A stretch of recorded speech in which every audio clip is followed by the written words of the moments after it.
Thompson, a spinning shot, which goes through. He is a magician. Warriors with a lead. Thompson just the 2 points. This team dribbling. Oh! Exploding to the rim. Pull to Thompson. Thompson tries again. Puts it in. Klay Thompson on fire all of a sudden. Up top, Thompson another three. Bang! Klay Thompson pouring it on. And that's a long shot. It's good again. Oh, he's got the stroke. He is a flamethrower. Respect from Giannis Antetokounmpo. Look at the arc right here, Klay. Yeah. Look at this. I mean, that is beautiful. He's back, right? Yes. I mean, he is back. He is back. On March 30th, 2022, the basketball world collectively gave up on future NBA Hall of Famer Klay Thompson, or at the very least, gave up on the hope that Klay could be a ceiling raiser for the Golden State Warriors in the 2022 NBA playoffs specifically. It had been hoped that when Klay returned, he could push the Warriors fully into the NBA title hunt, but suddenly, it was the fourth to last game of the regular season, and as the basketball world watched on, Klay Thompson went up against the Phoenix Suns, a team that was last year's Western Conference champion and this year's regular season champion, and with everyone watching, and rarely, if ever, misses a game. Another misfire from Thompson. Warrior turnovers, almost another one.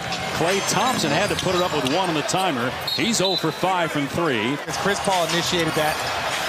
Thompson misfires again. Klay Thompson could not make a shot. In just a 4-point home loss to Phoenix, Klay shot 1 for 10 from 3 and missed several key shots down the stretch. By the time this game was over, the doubts that many had had took a turn, and instead of doubts, they became more than that. They became a complete lack of belief in Klay Thompson. After Klay's fourth to last game this year, the narrative was supposed to be written in ink. Klay was supposed to be not healthy enough. Fans were saying they wanted him benched. The media started picking the Warriors to get bounced in the first round only. In the final 3 games of this NBA regular season, Klay turned everything around. First came 36 points and 8 3-pointers made in a close win against the Utah Jazz. Then the momentum began to pick up in a 33-point showing in a win against the Lakers, but finally, we had the last game of the season, and in it, Klay showed everyone that if you thought the Warriors were going to be an easy out this year in the playoffs, think again. Against the Pelicans in the final game of the regular season, we got a very, very familiar sight. A red-hot Klay Thompson eviscerating a team with his shooting. In 31 minutes, Klay knocked down 16 shots and put up 41 points in a dominating performance that has to have us reevaluating the ceiling for the Warriors this season. So that's here that Klay Thompson starts to pick things up, and if that happens, well, with an all-star version of Klay Thompson on offense, that changes a lot. On defense, things are a bit harder with his injuries, but we can absolutely not discount the elite defense Klay has played in the past before and his championship level experience on defense. It's just that when you combine aging with injuries, you can't really expect the same defensive player. You can look at players like LeBron James or Kevin Durant as an example of that. They are both still elite offensively and solid on defense, but they're just not as good at defense as they once were. Offense, though, is a completely different story, and so now, with Klay Thompson's resurgence, we just have to look at the straight facts headed into the 2022 NBA playoffs. Because when it comes down to it, the Golden State Warriors finished with 53 wins this season, which was good for 3rd in the Western Conference. Looking just a bit further than that, we can see that if the Warriors were in the Eastern Conference, they would be tied for 1st with 53 wins with Miami. So just as a baseline here to start, the Warriors could have legitimately won the Eastern Conference. They could be the #1 seed in the East if they were in the East, and that is what they were competing for. But in the Western Conference, we currently have a year where the top dogs are Phoenix, a team that has been an absolute juggernaut but has an injury history themselves, as they do have Chris Paul on their roster. That is something we always have to keep in mind, as is the fact that they have less championship experience, of course, than the Warriors. And then in 2nd place in the West, we have a Memphis Grizzlies team that has yet to prove themselves in the playoffs. Maybe it is Memphis's year to do that. Maybe it is Chris Paul's year to win the NBA championship finally.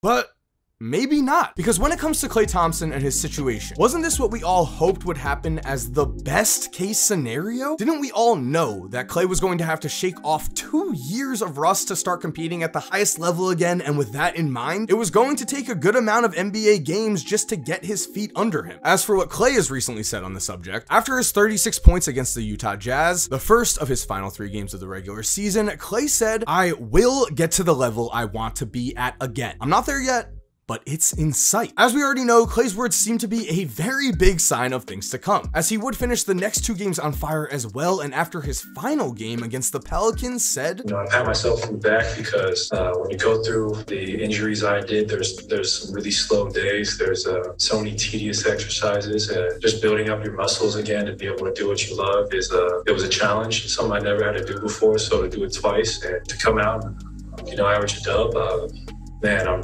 it's inspiring for myself, and it just makes me want to keep going because I'm still just scratching the surface of what I can become. So if Klay is hitting that form again, if he is molding back into the all-star he once was, then how could we possibly count the Golden State Warriors out? A championship experienced trio of Steph, Klay, and Draymond combined with the young talent of guys like Jordan Poole, well, again, they already have won 53 games, they already are 3rd place in the West, and as Marcus Thompson II of The Athletic writes, the last time Thompson scored 110 points in 3 games was in December 2016.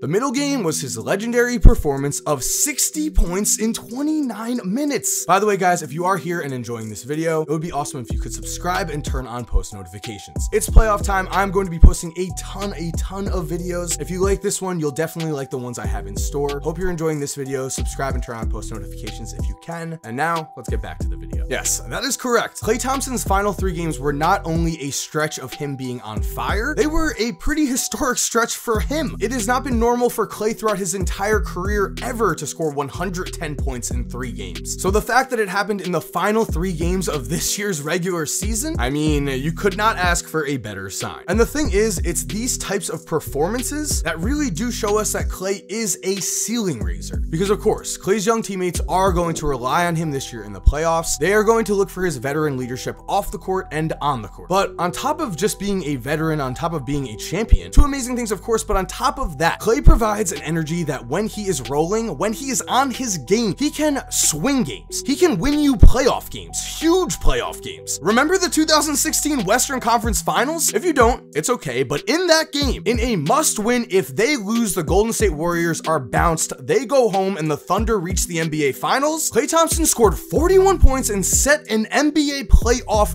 record with 11 3-pointers made. When he catches fire, that energy is just truly electric. Just listen to what Jordan Poole has to say about watching Klay go off. He's so electric, he's a great. Being able to go out there and witness that and be a part of that, being able to be in the same quarter as him and share that moment, it was definitely truly amazing to see. Now with that sentence, we can fully see why the Golden State Warriors really do need an all-star level of Klay Thompson. And I cannot wait to see what Steph Curry, Jordan Poole, and Klay Thompson can do together. I cannot wait to see if the Golden State Warriors are legit this year in the playoffs, because guys, we are at the playoffs. I cannot wait. I mean, man, we're at the best time of the year. With that said, thank you guys for watching. I hope you enjoyed today's video. If you are new to the channel, it is NBA playoff time again, which means please subscribe and turn on post notifications so you never miss a video like this. If you're already subscribed, thank you so much for supporting. You're awesome. We all know it. And as always, have an awesome day, guys, and cue that music. If you're still here while the music is cued, here are 2 videos I think you are definitely going to enjoy. I mean, personally, I think the one on the left might be more your style, but the one on the right looks pretty awesome too. Click one, let me know what you think, and again, have an awesome day.